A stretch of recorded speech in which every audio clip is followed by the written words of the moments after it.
Hi, my name is Marlon Española, one of the creative and music director of Amplify Music Production. And today, sasagutin natin yung ilang mga question about the company.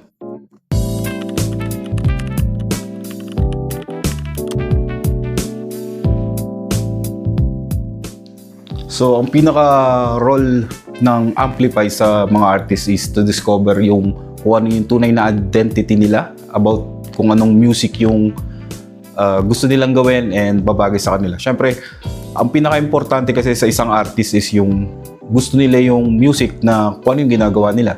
And para mabigay nila yung 100% na performance during the recording.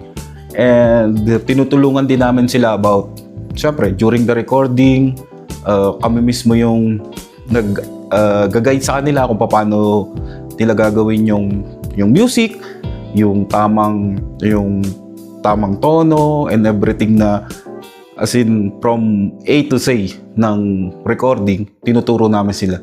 Kasi ang importante sa Amplify is pailabas nila yung mga potential nila at yung gusto nila talagang gawin.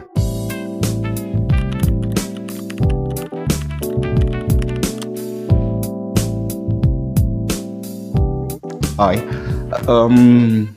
Unang-una, before the recording, ang ginagawa namin is inaalam namin yung natural voice nila and syempre yung emotion nila during yung singing and yun kasi yung importante para mailabas nila kung ano talaga yung natural na talent nila. And syempre ginaguide namin sila para dun sa authenticity ng mga voice nila and as much as possible hindi namin binabago kung ano yung mga voice talaga nila na natural. Hindi namin sila pinag-i-imitate ng ibang mga artists or ng iba pang voices. So, mas maganda kasi para sa amin yung natural talaga nila. And syempre, tinutulungan namin sila para ma-develop pa mas lalo yung talent nila.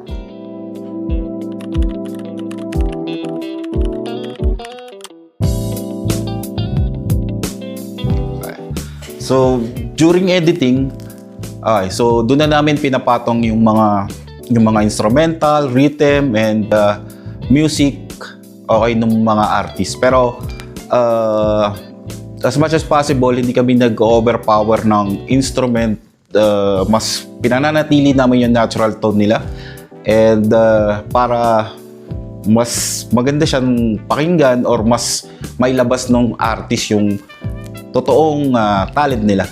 And doon din namin ginagawa yung mga polishing. Siyempre, pinapolish namin yung arrangement ng kanta and para ma-ready na sila para i-release natin doon sa mga social platform na ginagamit namin.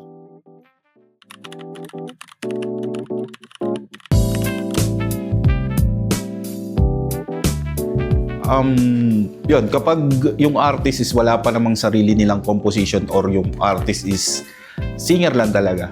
So, ang una namin ginagawa is inaalam namin yung influences nila, kung ano yung influence nilang artist or genre na gusto nilang gawin. And syempre, yung vocal range nila and yung tone nila, syempre, kailangan yan. Then, after nun, pag nakuha na namin yung mga details na yun, tsaka namin kinakausap yung mga writer namin, yung songwriter namin para gawan sila ng kanta.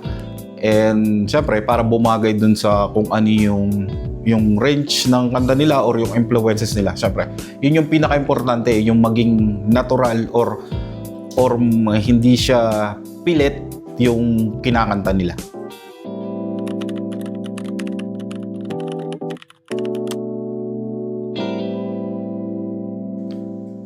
Sa arranging naman, meron kaming mga kinukonsider pagdating sa arranging. Okay.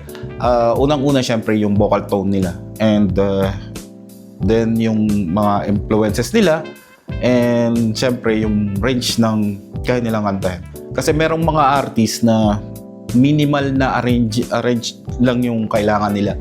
Hindi nila kailangan ng yung sobrang instrumental, mas bumabagay sa kanila yung mas natural ba, yung mas kumbaga kokonti lang yung mga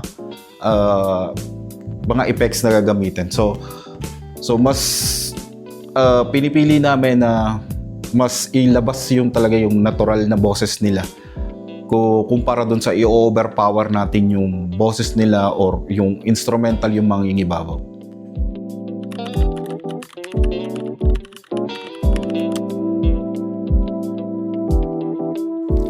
Ang challenge namin lalo na kapag first time magre-recording, syempre, hindi naman mawawala yung yung pagkakaroon ng nervous nila during the recording, and also yung mababa yung self-esteem. So, normal lang naman yun para sa new artist. So, ginagawa namin, syempre, pinapipil namin sa kanila na yung recording hindi naman ganun ka stress. Yung ginagawa naming mas magaang para sa kanila yung during the recording. And syempre, yung iniiwasan namin yung masyadong yung pagsasabihan yung artist. Syempre, kailangan lang naman unawain sila. So, pag naging comfortable na sila, so mas magagawa natin na maayos yung recording kapag gano'n.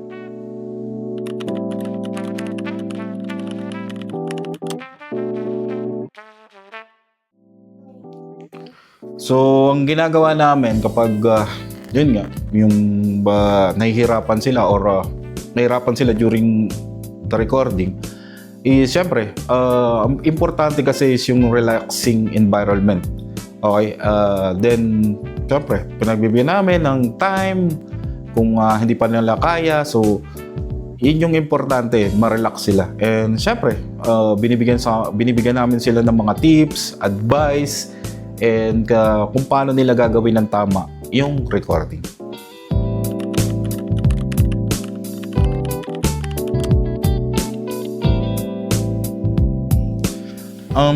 Siguro kung ang unique namin sa ibang mga recording, syempre, yung nagbibigay kami ng opportunities para dun sa mga new artists. So, hindi kami namimili kung sino yung mga artist na gustong sumubok. And syempre, hindi naman natin masasabi ang isang artist kung magaling o hindi until hindi natin sinusubukan sila na mag-recording. So, after the recording, doon natin malalaman kung okay ba sila o kung may potential ba silang sumikat. Yun yung unique namin na nagbibigay kami ng opportunities para sa lahat.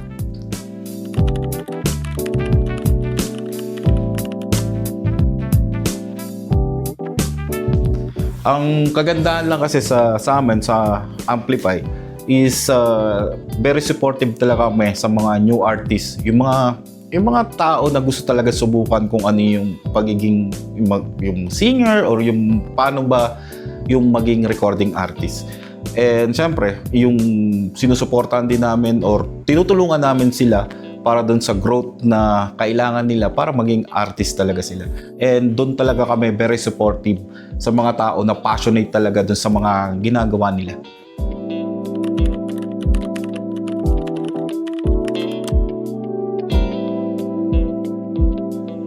As being artist of Amplify, hindi lang naman tinitingnan namin is isa kang artist, singer, or recording artist. Siyempre, importante sa amin yung may ikwento mo kung ano yung buhay mo, kung ano yung talagang nasa puso mo. And siyempre, yung may share mo kung ano yung talent na meron ka para doon sa mga parating pa na bagong artist. So, yun po yung mga katanungan na mga sinagot natin ngayong araw na to. And sa mga artist po, okay, yung mga singer na may mga music na na-compose or gusto nyo sumubok na mag-record ng mga kanta nyo kung may nagawa na kayo, open po kami. Basta i-message nyo lang po kami sa Amplify page namin, okay, sa Amplify Music Production. And tutulungan po namin kayo na mai-release yung mga kanta nyo. And kung wala naman po kayong kanta, wag po kayo mag-alala. Tutulungan po namin kayo na magkaroon ng kanta nyo para maging isang recording artist po kayo. And syempre, wag nyo pong makakalimutan, i-follow po yung page namin. And syempre, mag-like na rin po sa lahat ng mga post namin sa Amplify Music Production page. Thank you! Bye-bye!